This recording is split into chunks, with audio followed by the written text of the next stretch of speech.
Hello दोस्तों, स्वागत करता हूं आपके YouTube channel current GK with revision.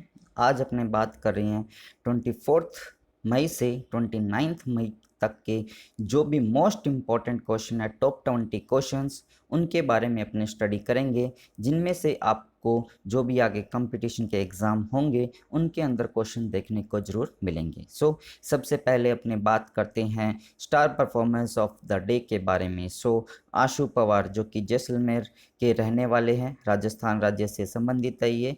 इन्हीं के द्वारा क्वेश्चन का आंसर दिया गया था। कल के वीडियो के अंदर आपसे क्वेश्चन पूछा गया था कि भारत के किस राज्य की सबसे यंगेस्ट जो मेयर है वो बनी है और उनका नाम क्या है। राइट आंसर होगा केरला राज्य की राजेंद्रन आर्यन जो है भारत की यंगेस्ट मेयर बनी है। ये आंसर इनके द्वारा दिया गया, इसी वजह से इनका नाम star performer of the day के बारे में दिया गया है। फिर अपने बात करते हैं आज के वीडियो के फर्स्ट क्वेश्चन के बारे में।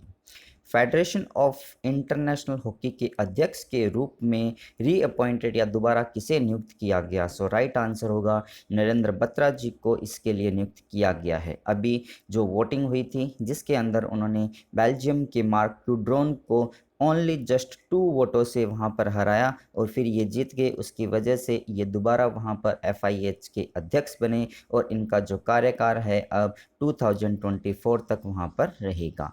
फिर अपने बात कर रहे हैं यहाँ पर जो बाकी के ऑप्शंस हैं उनके बारे में, जैसे कि हिमांत बिश्वा शर्मा जी की बात करते हैं तो ये बेसिकली जो है असम राज्य के मुख्यमंत्री है और इसी के साथ साथ जो वर्ल्ड बैडमिंटन वर्ल्ड फेडरेशन है उसके जो कमेटी मेंबर है उसके ये सदस्य अभी नियुक्त किए गए हैं। ज्ञानेंद्र निगोमम की बात करते हैं तो फेडरेशन ऑफ इंडिया हॉकी जो है उसके ये अध्यक्ष अभी बने हुए हैं। अपनों ने यहाँ पर बात की है एक तो FIH के बारे में। सबसे पहले अपने बात करते हैं फेडरेशन ऑफ इंटरनेशनल हॉकी के बारे में। इसकी जो हेडक्वार्टर है वो लोशेन स्विट्जरलैंड के अंदर प्रेजेंट है। इसकी स्थापना जो हुई थी वो 1924 के अंदर हुई थी।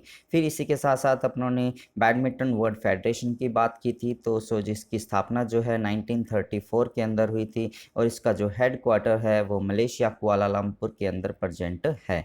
यदि इसके अध्यक्ष की बात करते हैं तो पॉल एरिक लार्सन नाम से बने हुए हैं। फिर अपनों ने यहाँ पर बात की थी हॉकी इंडिया की। इंडियन हॉकी की यदि अपने बात करते हैं तो न्यू दिल्ली के अंदर इसका हेडक्वार्टर है और अभी FIH के द्वारा जो इंडियन हॉकी है इसको एटिचियन ग्लिचिस पुरस्कार से भी सम्मानित किया गया। ये कुछ फैक्ट्स थे क्वेश्चन के बारे में। अब अपने बात करते हैं नेक्स्ट क्वेश्चन के बारे में। फीफा अंडर 17 महिला विश्व कप जो है किस देश में इसका आयोजन किया जाएगा। इसका राइट आंसर होगा इंडिया के अंदर बेसिकली इसका जो आयोजन है वो किया जाएगा। पहले ये जो है 2020 के अंदर इसका आयोजन होना था, लेकिन कोविड के देखते हुए ये जो है 2021 के अंदर ट्रांसफ़र कर दिए गए। उसके बाद ये अब इसका जो आयोजन किया जाएगा अक्टूबर मंथ 2022 के अंदर इंडिया के अंदर इसका आयोजन जो है वो किया जाएगा। फिर अपने बात करते हैं न्यूजीलैंड और ऑस्ट्रेलिया के बारे में। ये दोनों जो कंट्री है 2023 का जो वुमेंस का वर्ल्ड कप होगा फुटबॉल का, उनका संयुक्त आयोजन इन दोनों कंट्री के द्वारा किया जाएगा। फिर बात करते हैं कोस्टा रिका की। कोस्टा रिका के अंदर अंडर 20 का जो वर्ल्ड कप होगा वुमेंस का फुटबॉल के अंदर, उसका आयोजन यहाँ पर किया जाएगा। फिर अपने बात करें यहाँ पर फीफा के बारे में। फीफा की full form federation international the football association होती है, जिसकी जो स्थापना हुई थी वो पेरिस फ्रांस के अंदर हुई थी, लेकिन अभी प्रेजेंट टाइम में इसका जो हेडक्वार्टर है वो ज्यूरिख स्विट्जरलैंड के अंदर प्रेजेंट है। इसकी स्थापना जो हुई थी फीफा की 1904 के अंदर हुई थी। और यदि अपने बात करते हैं नेक्स्ट जो मेंस का फुटबॉल वर्ल्ड कप होगा 22nd एडिशन, वो कतर कंट्री के अंदर इसका आयोजन जो है वो किया जाएगा। फिर अपने बात करते हैं नेक्स्ट क्वेश्चन के बारे में।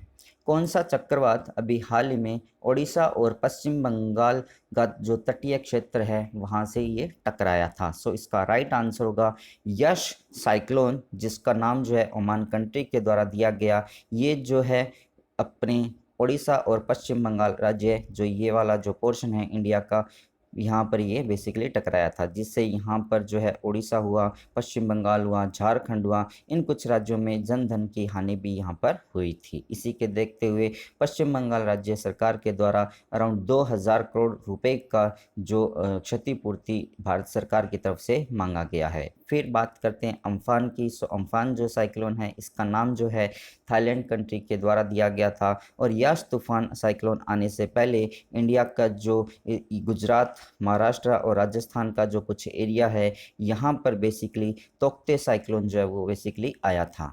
फिर अपने बात करते हैं गति साइक्लोन। सो गति साइक्लोन जो नाम दिया गया है वो इंडिया के द्वारा नाम दिया गया है। यहाँ पर आप लोग मुझे कमेंट्स के अंदर क्वेश्चन का आंसर बताएंगे कि ये जो नाम दिया गया तोक्ते साइक्लोन, वो बेसिकली किस कंट्री के द्वारा प्रोवाइड करवाया गया है। यदि आप लोग डेली का करंट अफेयर्स देख रहे हैं तो इस क्वेश्चन का आंसर इजीली आप दे सकते हैं।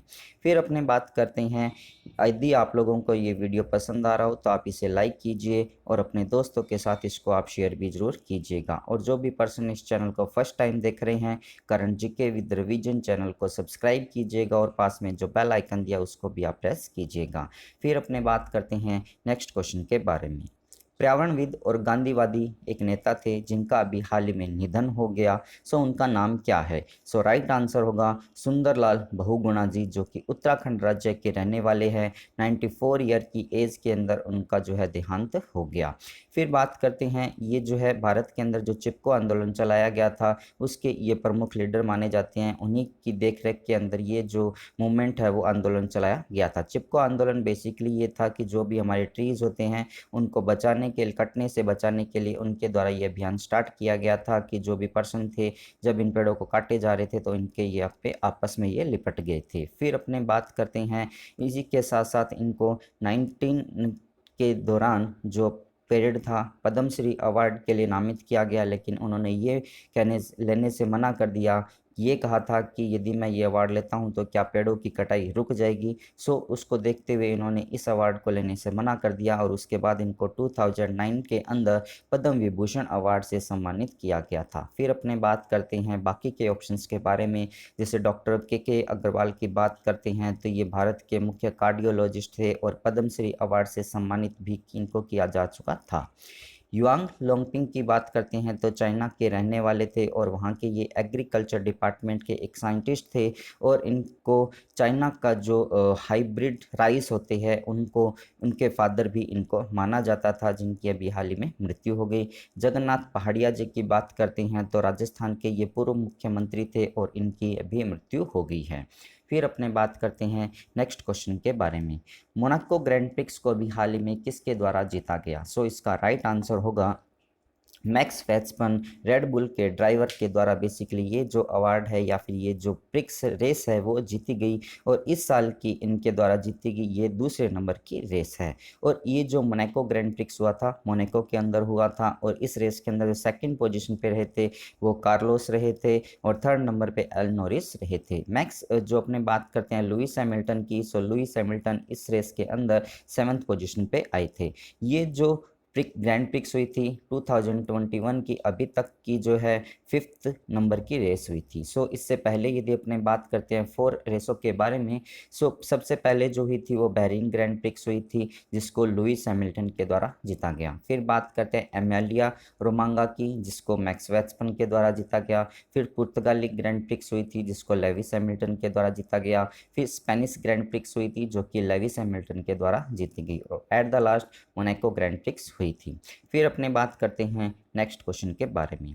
अभी हाल ही में ला लीगा का खिताब जो है किस टीम ने जीता। सो इसका राइट आंसर होगा एटलेटिको मैड्रिड के द्वारा बेसिकली ये जो टाइटल है ला लीगा फुटबॉल का टाइटल जीता गया, और उन्होंने रियल मैड्रिड को इसके अंदर हराया था। फिर बात करते हैं अपने बार्सिलोना क्लब की। सो महिलाओं का जो चैंपियंस ट्रॉफी हुई थी फुटबॉल की, उसको बार्सिलोना जो लीग है या फिर अपने बात करते हैं क्लब है उसके द्वारा जीता गया, और उन्होंने चेसला वुमेंस जो है उसको बेसिकली इसके अंदर हराया था। जैसे ही वुमेंस की टीमों ने बार्सिलोना क्लब की टीम ने चैंपियंस ट्रॉफी जीती।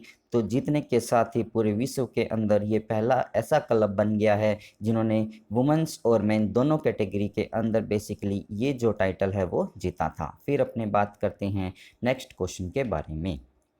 जून 2022 तक विंडोज़ 10 के कुछ एडिशंस के लिए कौन से इंटरनेट ब्राउज़र को जो है वो बंद कर दिया जाएगा? सो इसका राइट आंसर होगा इंटरनेट एक्सप्लोरर जो है इसको बंद कर दिया जाएगा। इंटरनेट एक्सप्लोरर जो है बेसिकली इसको अपने विंडो एक्सप्लोरर और माइक्रोसॉफ्ट इंटरनेट एक्सप्लोरर के नाम से भी जाना जाता है। इसकी जो स्थापना या फिर इसको सबसे पहले जो लॉन्च किया गया था वो विंडो 95 के साथ 1995 के अंदर इसको इसके साथ लॉन्च किया गया था। और इसका जो लास्ट वर्जन आया था इंटरनेट एक्सप्लोरर 11 आया था, जो कि अब इसका लास्ट वर्जन माना गया है। फिर बाकी के जो ऑप्शंस हैं उनकी बात करते हैं, जैसे कि अपने बात करते हैं माइक्रोसॉफ्ट एज हुआ, गूगल क्रोम हुआ और ओपेरा हुआ, ये सभी और जो है इंटरनेट ब्राउज़र्स हैं।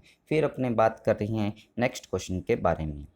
किस राज्य के मुख्यमंत्री ने कोरोना के कारण अनाथ हुए बच्चों के लिए एक वात्सल्य योजना की घोषणा की है? सो इसका राइट आंसर होगा मुख्यमंत्री उत्तराखंड के मुख्यमंत्री तीरथ सिंह रावत जी के द्वारा बेसिकली एक योजना है वात्सल्य योजना, उसको अभी लागू किया गया है, जिसके तहत क्या होगा कि कोरोना के कारण जिन बच्चों के माता पिता की मृत्यु हो गई उन सभी के लिए पहले तो उनकी देखभाल मेंटेनेंस के लिए उनकी जो एजुकेशन है वो, और उनको रोज़गार प्रोवाइड करवाने के लिए जो ट्रेनिंग प्रोवाइड करवाई जाएगी, उन सभी की जो जिम्मेदारी है वो उत्तराखंड सरकार की होगी। और इसी के साथ साथ इनको 3,000 रुपये का पर मंथ जो राशि है वो भी प्रोवाइड करवाई जाएगी 21 सालों तक। सो ये वात्सल्य योजना के बारे में महत्वपूर्ण तथ्य थे। फिर अपने बात करते हैं पश्चिम बंगाल सरकार के द्वारा। पश्चिम बंगाल सरकार के द्वारा अभी ये घोषणा की गई कि 3 स्कीम्स जो है यहाँ पर लागू की, जैसे कि लक्ष्मी भंडार प्रोजेक्ट यहाँ पर स्टार्ट किया गया, इसी के साथ साथ स्टूडेंट क्रेडिट कार्ड जो है वो लॉन्च किया गया, और राशन आपके द्वार जो स्कीम है वो भी बेसिकली यहाँ पर लॉन्च की गई। फिर अपने बात करते हैं मध्य प्रदेश राज्य के बारे में। मध्य प्रदेश राज्य के बारे में यदि अपने बात करते हैं तो मुख्य रूप से जो हमारे चीते हैं जो कि इंडिया के अंदर 1952 से यहाँ पर विलुप्त हो चुके हैं। साउथ अफ्रीका कंट्री से 10 चीते जो है जिसके अंदर 5 मेल्स और 5 फीमेल्स मेन और 5 फीमेल है, उनको मध्य प्रदेश के जो तूनो नेशनल पार्क है वहाँ पर ट्रांसफ़र किए जा रहे हैं। और केरला की बात करते हैं तो यहाँ के मुख्यमंत्री पिनराई विजयन जी के द्वारा स्मार्ट किचन नाम से एक स्कीम यहाँ पर स्टार्ट की गई है। अब अपनों ने यहाँ पर बात की है उत्तराखंड राज्य के बारे में। बात करते हैं उत्तराखंड की। ये वाला जो पोर्शन आपको यहाँ पर दिखाया गया है उत्तराखंड का शो किया गया है। और अपने बात करते हैं उत्तराखंड के साथ भारत के विभिन्न राज्य जैसे कि हिमाचल प्रदेश हुआ, हरियाणा हुआ और दिल्ली हुआ, ये 3 राज्यों की बाउंड्री इसके साथ टच होती है। इसी के साथ साथ यदि अपने बात करते हैं चाइना और नेपाल की जो बाउंड्री है वो भी इसके साथ में टच होती है। अब यदि अपने बात करते हैं नेपाल के साथ भारत का जो विवादित क्षेत्र है काला पानी, वो ये वाला जो पोर्शन है वो माना जाता है। फिर अपने बात करते हैं यहाँ के मुख्यमंत्री तीरथ सिंह रावत जी की, अपने बात कर चुके हैं। यहाँ के राज्यपाल बेबी रानी मौर्य है। जो इस स्टेट का निर्माण हुआ था 9 नवंबर 2000 को हुआ था, उत्तर प्रदेश राज्य से अलग होकर इसको बनाया गया था। यहाँ पर कुछ फेमस दर्राएँ हैं जैसे कि माना दर्रा हुआ, लिपुलेख हुई और नीति हुई, ये कुछ दर्राएँ यहाँ पर प्रेजेंट है। डांस की बात करते हैं तो छोलिया डांस यहाँ पर प्रेजेंट है। फ्लावर की बात करते हैं तो ब्रह्मकमल यहाँ पर प्रेजेंट है। नेशनल पार्क्स की बात करते हैं तो जिम कॉर्बेट नेशनल पार्क हुआ, valley of flower national park हुआ है, राजाजी नेशनल पार्क यहाँ पर प्रेजेंट है। फिर बात करते हैं फेमस डैम टिहरी डैम जो कि भागीरथी रिवर पर प्रेजेंट है। और ये जो टिहरी डैम बनाया जा रहा था तो इसका जो विरोध है वो सुंदरलाल बहुगुणा के द्वारा सबसे ज़्यादा किया गया था। फिर अपने बात करते हैं नेक्स्ट क्वेश्चन के बारे में। भारतीय समाज के ऑक्सफोर्ड छात्र संघ के अध्यक्ष के रूप में भी हाल ही में किसे इलेक्टेड किया गया है? इसका राइट आंसर होगा अन्वी भूतानी को बेसिकली इसके लिए सिलेक्ट किया गया है। इससे पहले रश्मि सामंत जो है वो यहाँ पर यूनियन अध्यक्ष बनी हुई थी। उन्होंने कुछ वजह से वहाँ पर रिज़ाइन कर दिया, उसकी वजह से वहाँ पर दोबारा इलेक्शन हुए और ये अन्वी भूतानी वहाँ पर चयन की गई। अन्वी भूतानी बेसिकली ह्यूमन साइंस की एक स्टूडेंट है और ऑक्सफोर्ड यूनिवर्सिटी का एक कॉलेज है मैगदेलेन कॉलेज, स्टडीज़, उसके अंदर बेसिकली ये स्टडी कर रही है। फिर अपने बात कर रहे हैं जो बाकी के ऑप्शंस हैं उनके बारे में, जैसे कि ऋत्विका श्री की बात करते हैं तो ये तेलंगाना की रहने वाली 9 वर्ष की एक लड़की है जिनके द्वारा साउथ अफ्रीका की जो सबसे ऊंची चोटी है किलिमंजारो उसको मापा गया था। प्रियंका मोहिते की बात करते हैं तो ये जो है बेसिकली 29 ईयर ओल्ड एक गर्ल है जिनके द्वारा माउंट एवरेस्ट जो है उसकी सबसे ऊंची जो चोटी में से एक मानी जाती है माउंट अन्नपूर्णा उसको मापा गया था। और खुशी चिंदालिया जो कि गुजरात राज्य की रहने वाली है और यूएनईपी के द्वारा भारतीय ब्रांड एम्बेसडर इनको बनाया गया है। फिर अपने बात करते हैं नेक्स्ट क्वेश्चन के बारे में।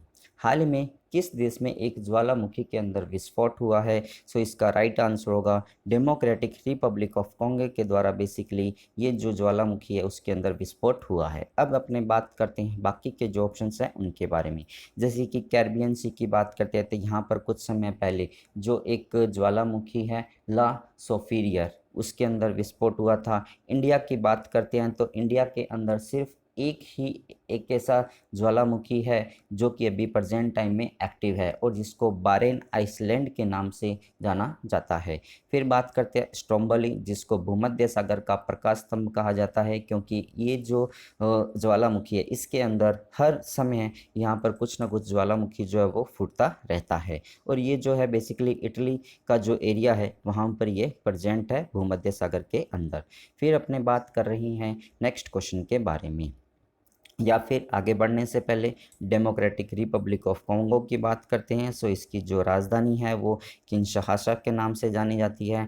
कॉन्गोलेस फ्रैंक जो है यहाँ की करेंसी जानी जाती है। प्रेसिडेंट यहाँ के फेलिक्स नाम से और प्राइम मिनिस्टर जो है शामा लुखंदे के नाम से जाने जाते हैं। अब यदि अपने बात करते हैं जो कॉन्गो है बेसिकली इसके जो आसपास की जो कंट्री है basically Angola, Zambia, Rwanda, Uganda, Sudan, Central African Republic और कॉन्गो जो है ये कंट्री इसके साथ बेसिकली टच होती है। फिर अपने बात कर रहे हैं नेक्स्ट क्वेश्चन के बारे में। 2021 का बिलबोर्ड म्यूजिक अवार्ड में artist of the decade award men's category के लिए बेसिकली किसे चुना गया? सो राइट आंसर होगा ड्रैके के लिए बेसिकली इनको चुना गया है। ये जो है वहाँ पर ड्रैके शो किए गए हैं जो कि एक म्यूजिशियन है और इनको इस अवार्ड से सम्मानित किया गया। इसी अवार्ड के अंदर वुमेंस कैटेगरी की बात करते हैं तो बेली एलिस को चुना गया और भारत की जो प्रियंका चोपड़ा है भारतीय मूल की इनको जो है बेस्ट ड्रेस के लिए बेसिकली अवार्ड वहाँ पर प्रोवाइड करवाया गया था। श्यामला गणेश की बात करते हैं तो जापान सरकार के द्वारा इनको Order of the Rising Sun award से सम्मानित किया गया है। फिर अपने बात कर रहे हैं नेक्स्ट क्वेश्चन के बारे में। अभी हाल ही में अंटार्कटिका से अलग होने वाला विश्व का सबसे बड़ा जो हिमखंड है उसका नाम क्या है? सो इसका राइट आंसर होगा A76 बेसिकली इसका नाम रखा गया है और ये वाला जो पोर्शन आपको दिखाया गया है ये A76 का है।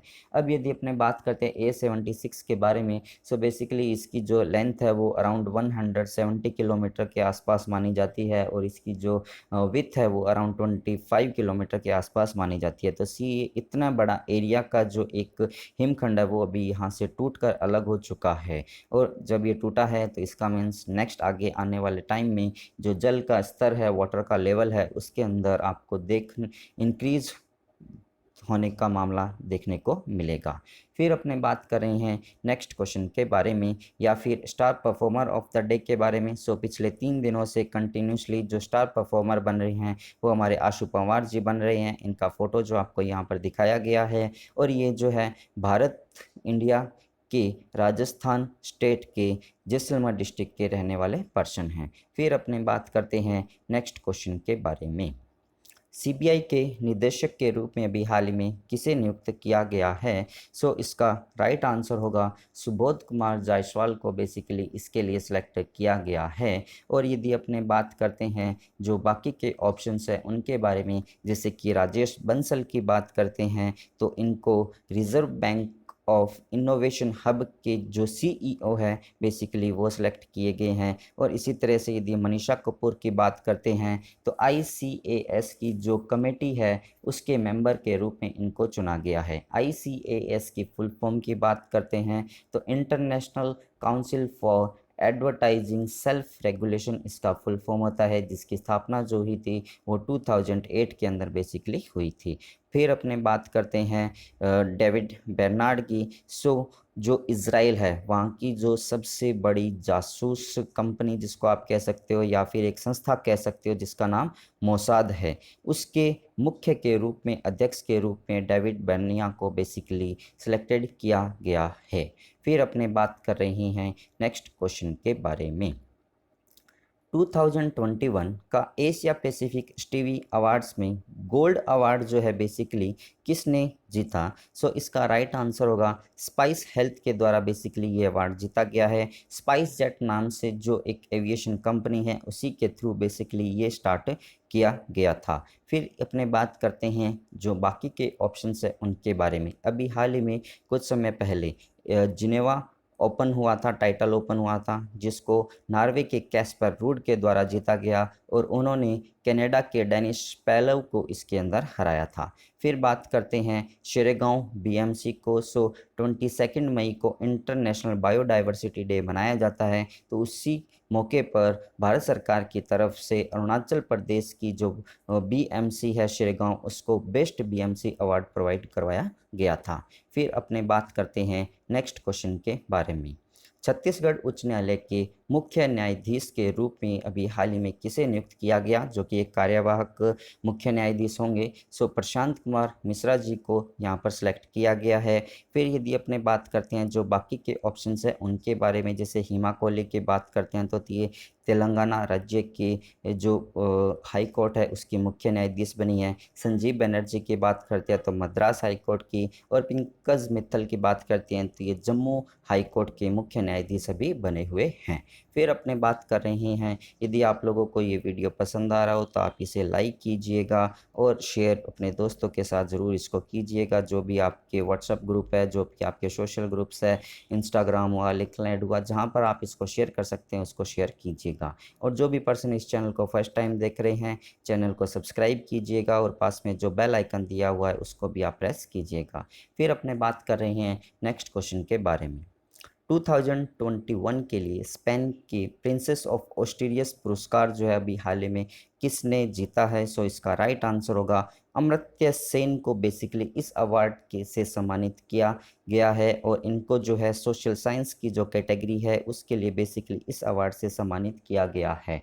अब यदि अपने बात करते हैं इसी के साथ साथ ये जो अवार्ड है बेसिकली इसके तहत तो बात करते हैं तो 50,000 यूरो की जो राशि है वो प्रोवाइड करवाई गई है।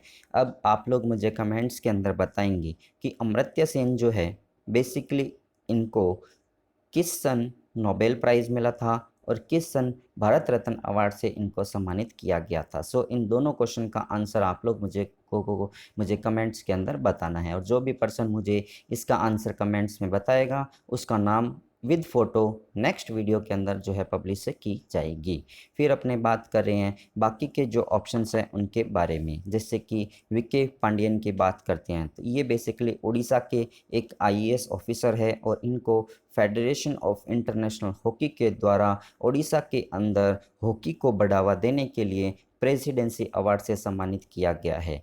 वाई नुकुल फोइम की बात करते हैं तो ये नागालैंड राज्य के रहने वाले हैं, और उनको जो है बेसिकली भारत सरकार की तरफ से भारत सरकार की तरफ से नहीं, ग्रीन ऑस्कर अवार्ड या फिर वाइटली अवार्ड 2021 से इनको सम्मानित किया गया है। फिर अपने बात करते हैं जेनी गुडबेल के बारे में। सो इनको जो है टेम्पल्टन जो प्राइज़ है उससे सम्मानित किया गया है। टेम्पल्टन प्राइज़ की बात करते हैं तो 1972 के अंदर जो जॉन टेम्पल्टन थे उनके नाम पर बेसिकली ये अवार्ड स्टार्ट किया गया। इसके तहत इनको 1.1 मिलियन पाउंड का जो राशि है वो प्रोवाइड करवाई जाएगी। इससे पहले यदि टेम्पल्टन प्राइज़ की बात करते हैं तो भारत की तरफ से मदर टेरेसा को ये अवार्ड मिल चुका है, और दलाई लामा को भी ये अवार्ड से सम्मानित किया जा चुका है।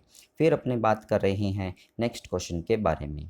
इंटरनेशनल एनी अवार्ड 2020 अभी हाल ही में किसे मिला है? सो इसका राइट आंसर होगा CNR राव को बेसिकली इस अवार्ड से सम्मानित किया गया है। और यदि अपने बात करते हैं ये जो अवार्ड है बेसिकली इसको एनर्जी फ्रंटियर्स अवार्ड के नाम से भी जाना जाता है, और नोबेल प्राइज़ इन एनर्जी रिसर्च के नाम से भी ये अवार्ड जो है वो जाना जाता है। इनको CN राव को बेसिकली ये जो अवार्ड दिया गया है renewable energy sources and energy storage के लिए बेसिकली ये जो अवार्ड है वो प्रोवाइड करवाया गया है। अब यदि अपने बात करते हैं CN राव जी की, जो कि इसरो के भूतपूर्व चेयरमैन भी रहे हुए हैं और इनको 2014 के अंदर सचिन तेंदुलकर के साथ में भारत रत्न अवार्ड से सम्मानित किया जा चुका है। इनको 2013 के अंदर भारत रत्न अवार्ड के लिए नामित किया गया था और 2014 में इनको इस अवार्ड से सम्मानित किया गया है। ये जो अवार्ड है बेसिकली इनको इंटरनेशनल एनी अवार्ड, जो कि अक्टूबर मंथ के अंदर बेसिकली प्रोवाइड करवाया जाएगा। फिर अपने बात कर रहे हैं जो यहाँ पर बाकी के ऑप्शंस दिए गए हैं उनके बारे में, जैसे कि रुमाना सिंह सहगल की बात करते हैं तो 2021 का नेल्सन मंडेला विश्व मानवतावादी पुरस्कार से इनको सम्मानित किया गया। डॉक्टर ताहिरा कुतुबुद्दीन की बात करते हैं तो अरब जगत का नोबेल पुरस्कार बुक अवार्ड के जो बुक की कैटेगरी है उसके सम्मानित किया गया और इन्हीं को जो है ऑस्कर अवार्ड भी अपने जानते हैं, नोबेल प्राइज़ के नाम से भी इसको जाना जाता है, अरब जगत का नोबेल पुरस्कार।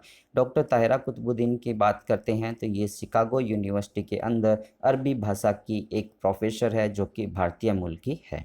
फिर बात कर रहे हैं अपने डॉक्टर डी नागेश्वर रेड्डी जी के बारे में।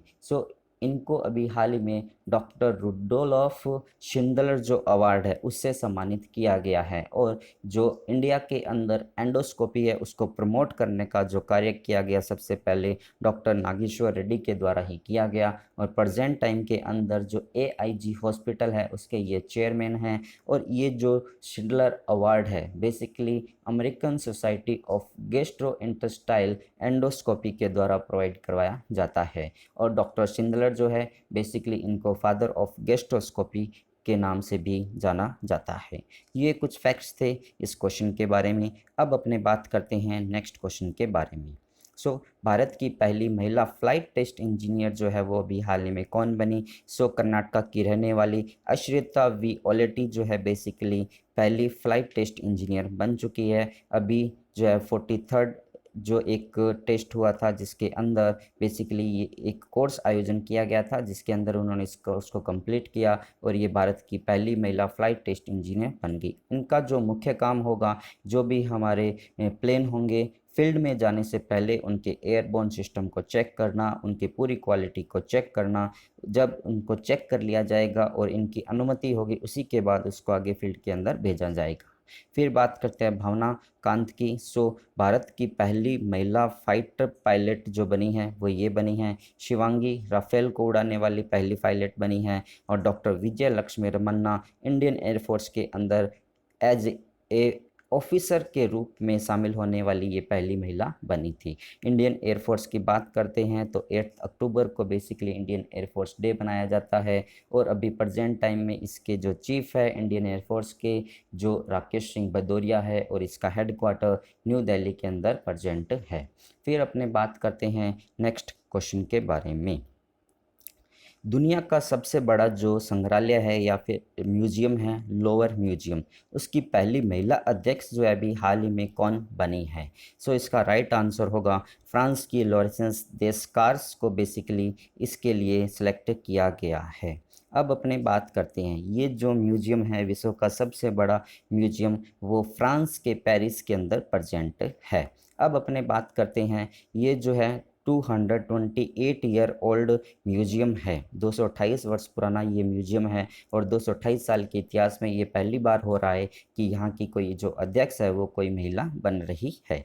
फिर अपने बात कर रहे हैं जो बाकी के ऑप्शंस हैं उनके बारे में, जैसे डॉक्टर कीर्ति कालात की बात करते हैं तो ये एक चीफ साइंटिस्ट है बायोलॉजी की और इनको अभी वाइल्ड लाइफ इनोवेटर अवार्ड से सम्मानित किया गया। जैसे ही इन्होंने ये अवार्ड रिसीव किया तो भारत की तरफ से और एशिया की तरफ से ये अवार्ड पाने वाली पहली महिला ये बन गई थी। फिर बात करते हैं गुनीत मोंगा जो कि भारत की एक फिल्म प्रोड्यूसर है और इनको फ्रांस सरकार के द्वारा फ्रांस का जो सेकंड हाईएस्ट सिविलियन अवार्ड है आर्ट्स एंड लेटर, इस अवार्ड से सम्मानित इनको किया जा चुका है। फिर बात करते हैं डॉक्टर शकुंतला हरिक सिंह की। ये भारतीय मूल की है और इनको वर्ल्ड फूड प्राइज़ 2021 से सम्मानित किया गया है। फिर बात करते हैं अपने नेक्स्ट क्वेश्चन के बारे में। अंतर्राष्ट्रीय नारकोटिक्स कंट्रोल बोर्ड INCB, जिसको शॉर्ट फॉर्म में जाना जाता है, के अध्यक्ष के रूप में भी हाल ही में किसे चुना गया? सो भारत की रहने वाली जगजीत पावदिया को बेसिकली सिलेक्ट किया गया है। भारत की ये पहली महिला अध्यक्ष बनी हैं और INCB की पूरे इतिहास के अंदर दूसरी महिला अध्यक्ष ये बनी हैं। फिर अपने बात कर रहे हैं नीरा टंडन के बारे में। सो नीरा टंडन जो है बेसिकली जो वाइट हाउस है वहाँ पर सीनियर एडवाइज़र के रूप में ये सिलेक्ट की गई है। सोमा मंडल की बात करते हैं तो सेल की पहली महिला अध्यक्ष ये बनी थी, जो कि NTPC के अंदर पूछा गया था कि पहली महिला अध्यक्ष सेल की कौन बनी? सोमा मंडल। और ये जो है अभी स्कोप की भी अध्यक्ष बन चुकी है। फिर बात करते हैं मनीषा कपूर की। सो ICAS की जो मेंबर कमेटी है उसके अंदर ये चुनी गई है। फिर अपने बात करें यहाँ पर INCB के बारे में। सो इसका जो हेडक्वार्टर है वो ऑस्ट्रिया वियना जो है वहाँ पर बेसिकली प्रेजेंट है और इसकी जो स्थापना हुई थी वो 1968 के अंदर हुई थी। सो अब अपने बात करते हैं, ये था आज का कंप्लीट वीडियो। यदि आप लोगों को पसंद आया हो तो आप इसे लाइक कीजिएगा और शेयर अपने दोस्तों के साथ कीजिएगा। और इस जो भी पर्सन इस चैनल को फर्स्ट टाइम देख रहे हैं, चैनल को सब्सक्राइब आप ज़रूर कीजिएगा। Star performer of the day Ashu Pawar ji, जो कि राजस्थान राज्य के जैसलमेर डिस्ट्रिक्ट से रहने वाले हैं, वो बने हैं। एट द लास्ट अपने बात करते हैं। Thanks for watching. Thank you.